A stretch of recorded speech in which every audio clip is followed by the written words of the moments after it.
We got the yellow, so yeah, ouchie poo. So Omega ducking out, and I don't think he realizes how strong he is. He can still go back in here because Andre has no armor and 71 health, and Omega's gonna give him red. He's gotta go. Oh yeah. Okay, so this is a situation where Omega just doesn't know how much damage he did. He didn't add up his shots, and with rockets, it's always a little bit of a gamble, because you do have splash damage shots, but. Yeah, and they let Andre get in on the, oh, here's another frag. We have now a 3-0. I think Omega really tossed away an opportunity there because whenever you're dealing with rockets, yeah, it is a bit of a gamble of how much damage you've done, but that's why having the crosshair that is red on a big hit and then light blue on a lighter hit is really helpful if you're not quite sure how much damage your shots are doing, because that will really help you understand. Oh, and he's wow, Andre almost going down, 22 health, but backing off just in time for this Mega. Very nice play. But keeping track of how much damage you do really lets you know, okay, can I be aggressive here? Do I need to run my ass away? Because again, Omega. Well, Andre's doing that for right now. Yep. That ass is running, and RJ's gonna be able to secure him over. Almost gets the combo, but he's been able to steal away RA now. He's still really weak after that bit of rocket splash they took at the grab for red armor, but 3 seconds to Mega. He's gonna be stalking back up. He's gonna be low on armor, but look at this. Omega's not gonna be there for the punch, and Andre's gonna get away with this. And now look at the position. Andre actually would have stayed up there until red spawned, given that he knew exactly where Omega was, just because he probably could have covered, we heard the jump pad, he probably could have covered that hallway just a little bit longer in case Omega was going to try to peek out and trail him, force some damage on that red pickup. Nice move by Andre, and that'll give him frag number 5. Nice move around the Railgun 2 bridge. Actually, this could be good for Omega if he goes the other direction. There we go. Yeah, there's a grab for red.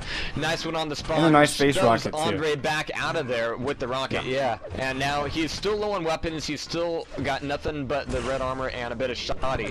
But he's going to be RJing over for Wyatt, taking everything he can right now, because right now, well, health and armor are at a premium. But right now, positioning, and timing now. Positioning and weapons. And weapons. Yeah. He doesn't have anything. Omega got lucky that Andre didn't do any sort of shenanigans high ground, because Omega was not prepared for it at all.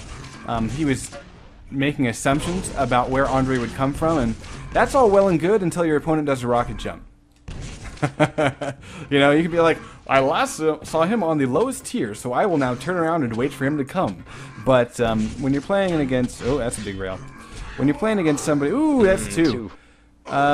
Playing against somebody who's, crafty, they're going to be like, well, oh my god, another rail in the ass. Good lord, Andre just has... Well, those rails are really set up because we've seen both players do this where one of them realizes, hey, I need timing on red, and the other player goes, oh shit, he's running in that direction. Red is probably up, and they've been timing the red off of each other's rushes, and it's been a really linear rush each time, so they've been taking and dealing a lot of damage that way.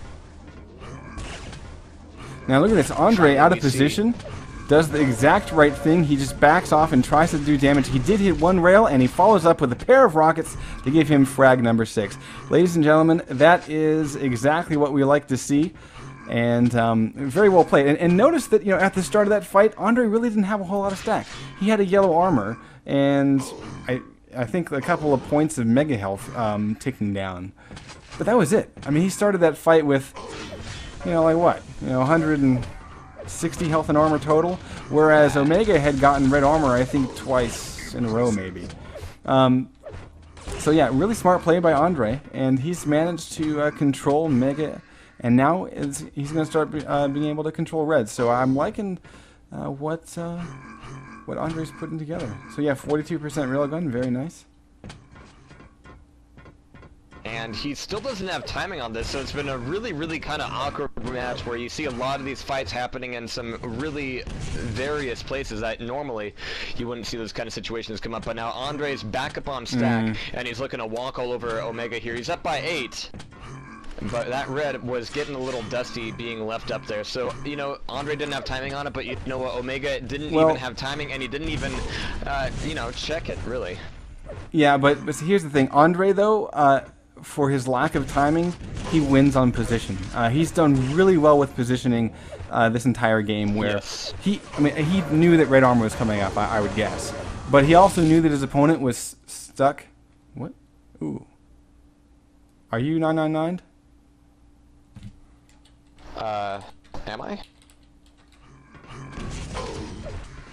Or is that me? I guess I was for a second. Wow. I saw the same thing on Omega there. Okay. Was it the server? I guess. The players aren't complaining though. That's kind of weird. All right, whatever. Maybe it's just the casters got frozen for some reason. Oh my goodness, that's a lot of LG. A nice follow-up with the Rockets, but there's a better follow-up by Omega getting on the board finally. 10-1, and what a one it was. Oh, look at this. He's so afraid of getting smacked with a rocket or LG or something that he's given up. And he's not going for items, even though everything is spawned behind him. Dropping on the Mega. Like, ooh, toys. You still have a red armor you could have gone to, but that's okay. Alright, so let's see who's going to collect this red. It's not Andre. There we go. Alright. So, Omega, though, with a nice bit of rocketry to get him first frag, but he doesn't have the stack to survive this, and Andre will put him down, and not surviving with a whole lot. And so actually this could be a follow-up frag. Omega could go in strong here. Yeah, he really could have, I think.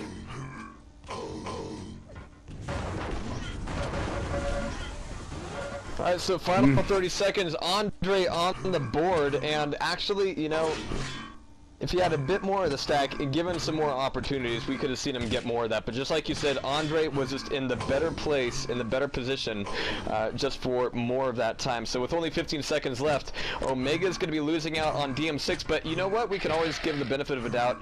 Not his map, maybe T7 will be something else for him. Yeah. And one more thing I like to call out is well, it's pretty consistent. If you see a player that doesn't use the railgun on DM6, they're usually not in the winning spot. So Omega did not use rail. It's kind of curious how we have like the three most similar maps being DM6, T7, and ZTN T1 all together in the first round.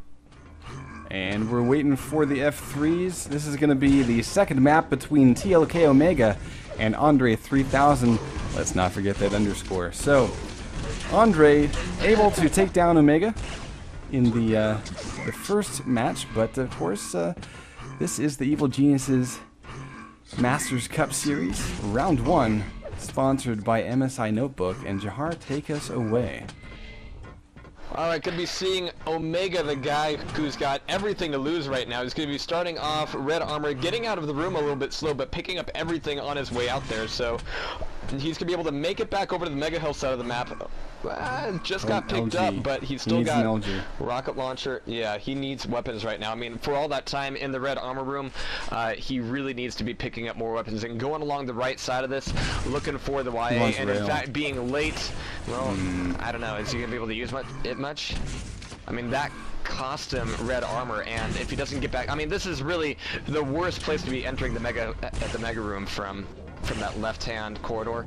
Just doesn't work out well. And he still doesn't go for an LG. Now he's out of position for this red. Basically, Andre can fly in if he has any timing at all. Oh, actually, it looks like being late is not good for Mr. Andre. Let's see if he can just follow up with weapons. And oh, look at this LG on rockets. Guess who's going to win? There it is. So yeah, Omega definitely needing to spend some of that time to get an LG. He spawns near one, so that'll give him one, but I think that in the course of his waiting, he could have picked up a lightning gun, which really would have helped him out in that first fight that we just saw unfold. So now Omega is going to be able to get Mega, and he backs off without getting railed. This is really big for him because Red is also there, and he drops in on it, finally eats a rail, but that's not bad. Like that's okay because he already had the Mega. So he's still 100 up from his opponent. Now he's got him locked, and this should be a frag for him. He runs out of rockets, switching up to LG. Can he get the rockets? I mean, the LG to connect. He finally does, tied up 1-1. and things are looking a little bit better for Omega, Jahar. I like it. With the timing being what it is, Mega's not going to be up for a while, but thankfully the Fiddy is there.